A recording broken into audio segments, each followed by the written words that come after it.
A clay tablet sits in the restricted study collection of the Yale Babylonian collection in New Haven, Connecticut. Catalog number YBC 7194. Most visitors walk past it without a second glance. But this 4,200-year-old piece of baked clay contains a prediction that should not exist in any Bronze Age document: a date. Not for an event in distant antiquity, for an event the Sumerians calculated would occur during what they expected to be a future period, with the calculation embedded using astronomical reference points that future readers could verify against celestial conditions at the time of their reading. The event the tablet predicts is the return visit. The Anunnaki council members who withdrew from Earth at the end of the active period were not expected to remain withdrawn permanently. The withdrawal had been designed as strategic repositioning rather than abandonment. The visit, when it occurred, would involve a specific sequence of council members arriving in a specific order. The tablet names the date window, the tablet names the order of arrival, and the tablet names the council member who comes first. The first arrival is not Anu, the council head. It is not Enlil, the executive authority. It is not Inanna, the operational specialist. The council member who comes first, according to the tablet, is the one whose pattern of activity during and after the withdrawal made him the most likely to maintain operational readiness for the return visit. The first arrival is Marduk. The tablet specifies the reasons. The tablet specifies the conditions Marduk has been preparing during the post-withdrawal period, and the tablet specifies what his arrival will indicate about the broader return sequence that follows. If you want to understand what ancient civilizations actually wrote down about the order in which the beings who shaped humanity will return to Earth, what was preserved on clay, and what has been buried in academic archives for over a century, hit subscribe right now.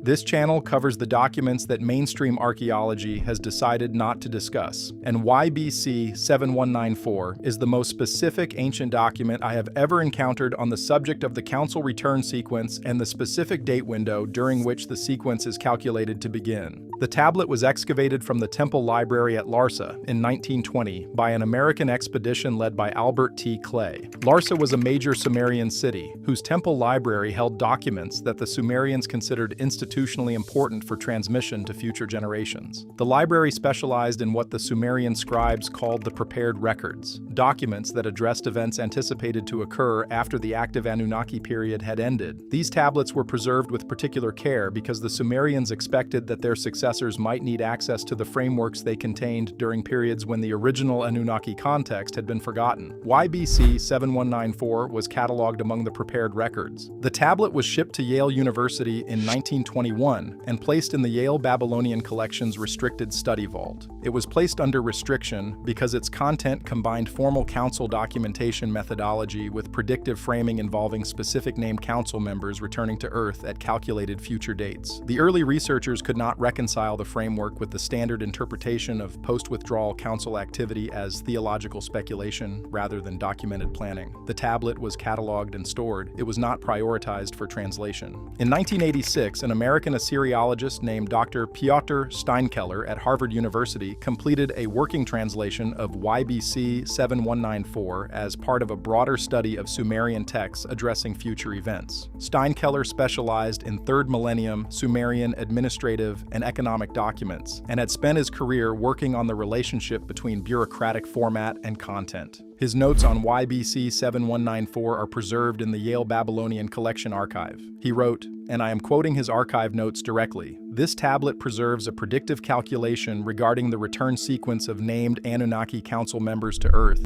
with specific identification of the first arrival, the date window for the initial visit, and the conditions that will indicate the sequence is beginning. The document uses the formal council documentation format applied to anticipated future events rather than past procedural actions. The implications fall outside the standard interpretive framework. I have completed the translation, but am uncertain about appropriate venues for publication." Steinkeller did not pursue publication. He continued his distinguished career on Sumerian administrative materials and produced major contributions to the field. YBC 7194 was not among the texts he chose to publish. His translation has been read by a small number of researchers in the 39 years since, but has not appeared in any peer-reviewed publication. The tablet is in New Haven. The translation is in the museum archive. The implications have not been engaged with by the institutions responsible for the document. The structure of YBC 7194 7194 is what most needs to be understood. The tablet is divided into 4 sections. The first section establishes the framework, describing the Council's planning for the post-withdrawal period and the conditions under which return visits would occur. The second section identifies Marduk as the first arrival and explains the reasoning. The third section provides the astronomical reference points for the date window of the initial visit. The fourth section describes the subsequent arrivals that would follow Marduk's initial visit, in the order the Council had established. The first section is the foundation of the document. The Council, during the withdrawal preparation, had not designed the withdrawal as permanent. The withdrawal was strategic, repositioning the Council members to locations from which they could continue to observe Earth without engaging directly with the species during its developmental period. The expectation was that return visits would occur during specific windows when the species had reached developmental stages requiring renewed Council attention. The visits would not constitute a full reactivation of Council presence on Earth. They would be evaluative or supportive engagements during specific transition periods that the Council had anticipated. The first such window, according to the tablet, would occur during what the Sumerians described using astronomical reference points that calculate to the contemporary period. The window is not a single moment. It extends across several decades during which the conditions for the initial visit would be met. The exact timing of the visit within the window depends on developments in the species and on the operational status of the individual Council members. The tablet does not specify the exact date of arrival. It specifies the window during which arrival becomes possible, and the conditions that will indicate arrival is imminent. The second section identifies Marduk as the first arrival. The reasoning is preserved in detail. Marduk had not withdrawn fully when the Council formally departed. Other Council members had repositioned to locations beyond Earth, where they could observe but could not engage directly. Marduk had maintained operational presence during the post-withdrawal period, continuing the protective work he had committed to during the active period. He had remained closer to Earth than the other Council members, operating from positions that allowed him to monitor developments and to make periodic interventions when conditions required them. His sustained operational presence had positioned him as the Council member best prepared for the initial return visit. The reasoning extends beyond Marduk's operational positioning. Marduk had demonstrated, across multiple Council deliberations during the active period, the most consistent pattern of advocacy for continued engagement with the species. He had voted against the Mars abandonment, arguing that maintaining additional infrastructure provided strategic redundancy. He had voted against the flood termination, arguing that the species deserved continued investment rather than destruction. He had advocated for additional engineering interventions throughout the active period, consistently positioning himself as the Council member most invested in the species' continued development. The pattern of advocacy positioned him as the Council member with the strongest commitment to the return sequence and the most personal stake in its success. The tablet specifies that Marduk's position as first arrival had been formally agreed by the Council before the withdrawal occurred. The agreement was procedural rather than ceremonial. Marduk had requested the position. The Council had granted it. The agreement included specific provisions for what Marduk would do during the post-withdrawal period and what his initial assessment would involve. The agreement also included recognition that Marduk's pattern of operational independence would likely continue, with the Council acknowledging that he would make decisions during his post-withdrawal activities that other Council members might not have authorized through formal procedure. The acknowledgement was not approval. It was recognition that the Council could not effectively constrain Marduk's behavior during the withdrawal period, and that procedural acceptance of his continued activity was more productive than formal opposition. The tablet describes Marduk's post-withdrawal activities in terms that integrate with the framework on BM 118901 in London, which preserves the record of his unauthorized protection of a specific human bloodline. The activities included the bloodline protection but were not limited to it. Marduk had also maintained surveillance of specific geographic regions where Anunnaki infrastructure had been installed during the active period. He had tracked the operational status of the installations across the millennia of the withdrawal. He had documented developments in the species at scales the other Council members could not match because of their greater distance from Earth. The cumulative result was that Marduk possessed the most current operational knowledge of Earth's status and the species' development. The other Council members would rely on his briefing to inform their own subsequent visits during the broader return sequence. The infrastructure Marduk had monitored included installations the tablet identifies by region, the Antarctic facilities described on the burial vault tablets at the British Museum, the Mars-Earth transit passage described on the city tablet at the Penn Museum, the Eridu installations described on the sealed tablet at Yale, the 7 doors described on the access tablet at the Vorderasiatisches Museum, the garden installation in the Danakil Depression, the central vault keeper's interface points. Marduk had maintained surveillance of all of these installations and had developed familiarity with their operational status that no other council member possessed at his level of detail. His initial assessment during the return visit would draw on this accumulated surveillance data to provide the other council members with the operational context they would need before their own arrivals. If you want to keep going, subscribe now. The next video pushes this further. I am covering the Sumerian tablet that describes the specific regions where Marduk's initial visit is calculated to occur, the conditions that will indicate his presence to human observers, and the warnings the Sumerians left about how the species should respond to evidence of his arrival. You will not want to miss it. The third section provides the astronomical reference points. The Sumerians had calculated the date window for Marduk's initial visit using the same methodology they used for documented celestial predictions. The reference points involve specific configurations of the visible planets, specific stellar positions relative to the seasonal cycle, and the precession of the equinoxes. The combination of markers, when calculated against modern astronomical data, produces a window opening in the late 20th century and extending through the first half of the 21st century.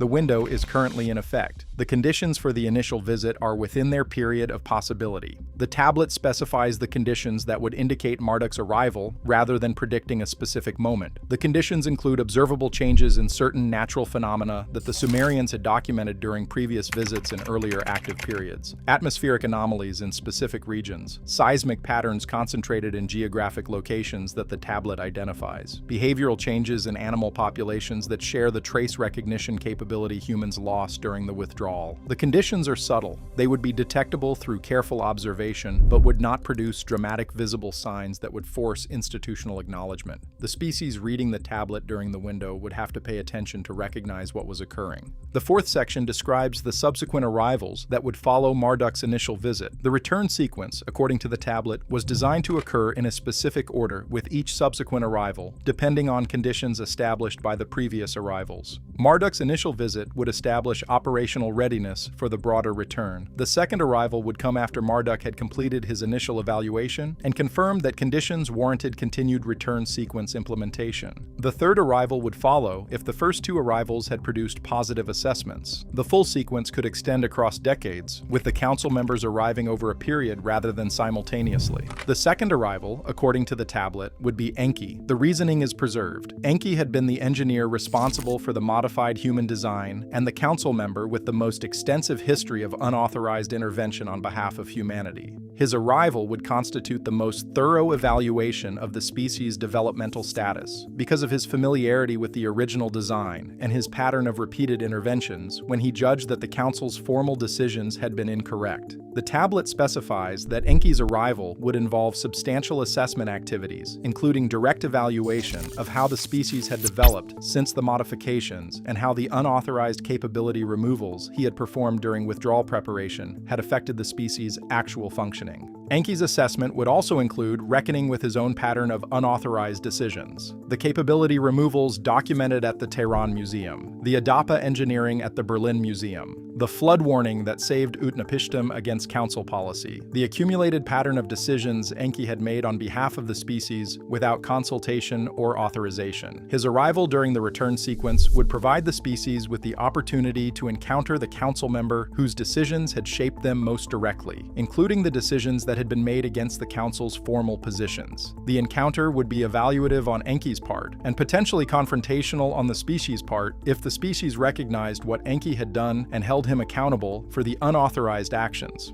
The third arrival, according to the tablet, would be Ninhursag. Her arrival would address the biological and medical dimensions of the species' status, building on the developmental framework she had described in IM 77042 at the Iraq Museum. The arrival would include assessment of how the embedded developmental program had unfolded, whether the generation the tablet identified as the changed generation had emerged with the markers she predicted, and what subsequent modifications might be required to support the species' continued development through the post-evaluation evaluation period. Ninhursag's assessment would also address the medical conditions that the species had developed during the post-withdrawal period that the original design had not anticipated. The increased rates of certain neurological and immune conditions, the changes in reproductive patterns, the variations in lifespan and aging that had emerged across different populations. The medical specialist who had designed the biological substrate would evaluate how that substrate had performed under the conditions that had actually obtained during the post-withdrawal period, identifying both the design's successes and its unanticipated failure modes. Her assessment would inform any subsequent modifications the Council might authorize during or after the return sequence.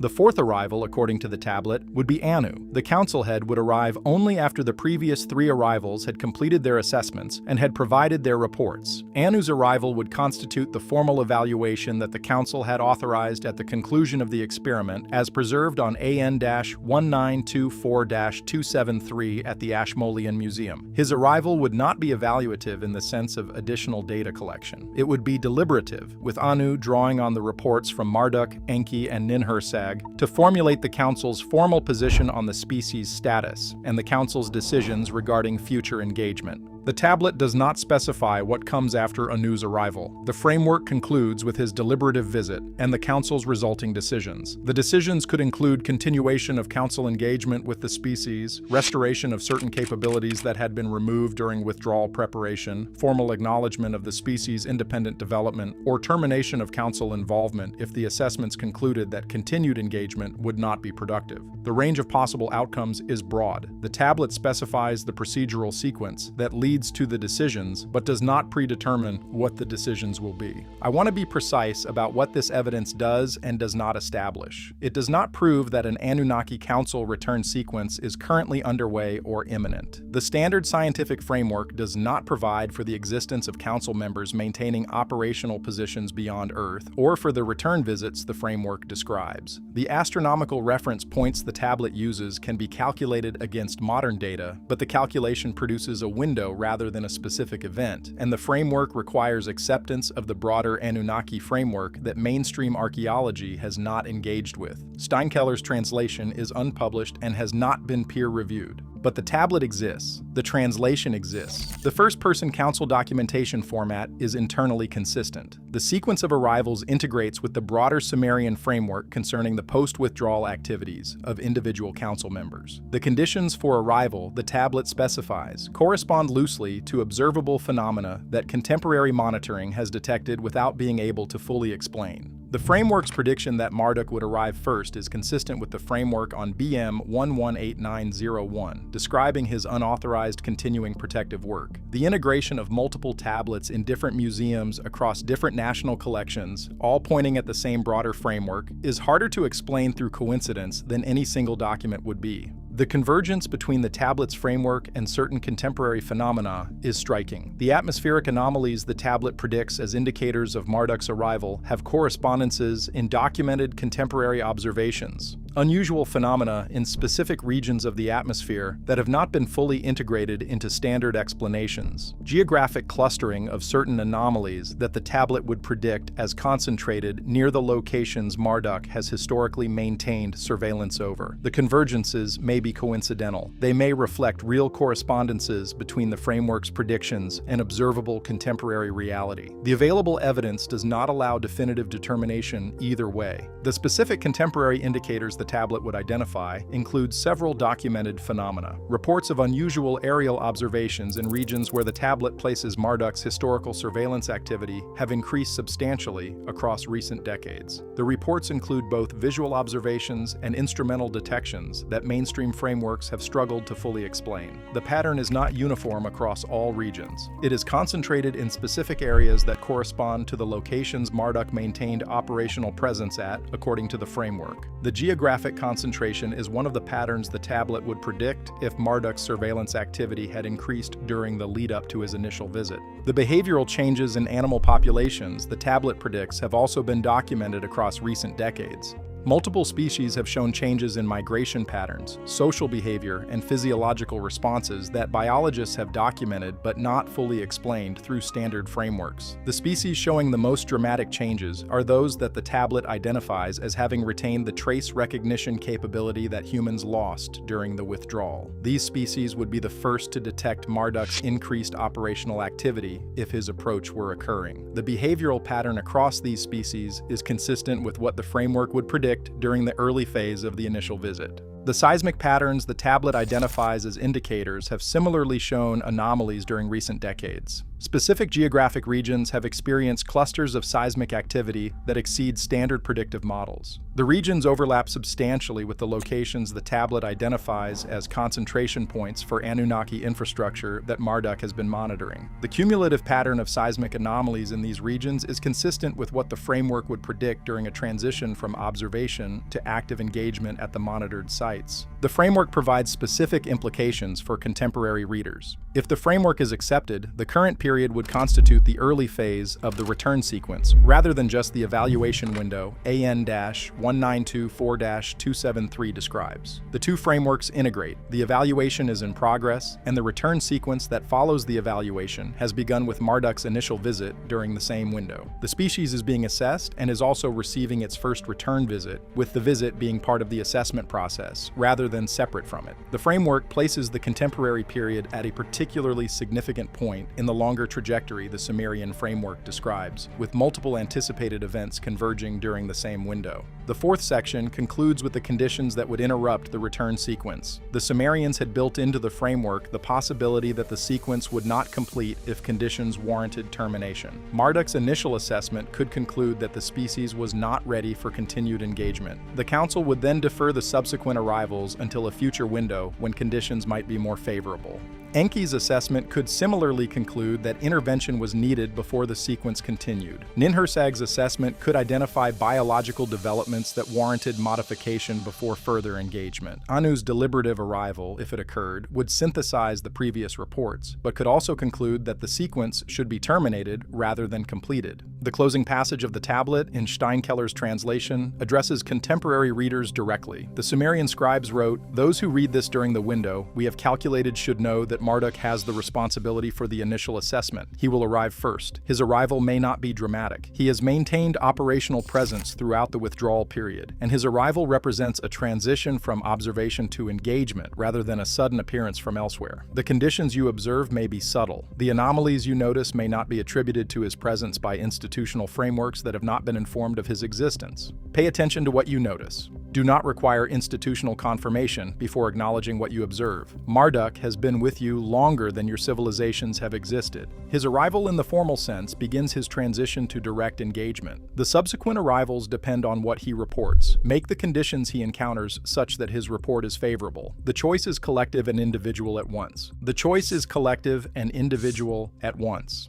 The Sumerians, preserving this document 4,200 years ago, anticipated that contemporary readers would face the initial visit during the calculated window. The framework places significant responsibility on the species during the visit. Marduk's report will reflect what he observes during the initial assessment. What he observes depends on what the species is doing during the window. The collective patterns will inform his report. The individual choices will contribute to those patterns. The species is not waiting passively for an external judgment. It is actively producing the conditions that will determine the report's content. The framing extends across multiple dimensions of contemporary human activity: how the species treats its members, how it manages its environmental impact, how it responds to challenges that exceed individual or local capacity to address, how it preserves or fails to preserve the achievements that previous generations have produced. Each of these dimensions contributes to the conditions Marduk will observe during the initial visit. The species cannot control everything that affects the report, but it can influence what the report contains through the patterns it produces during the observation period. The agency is real, even if it is not complete.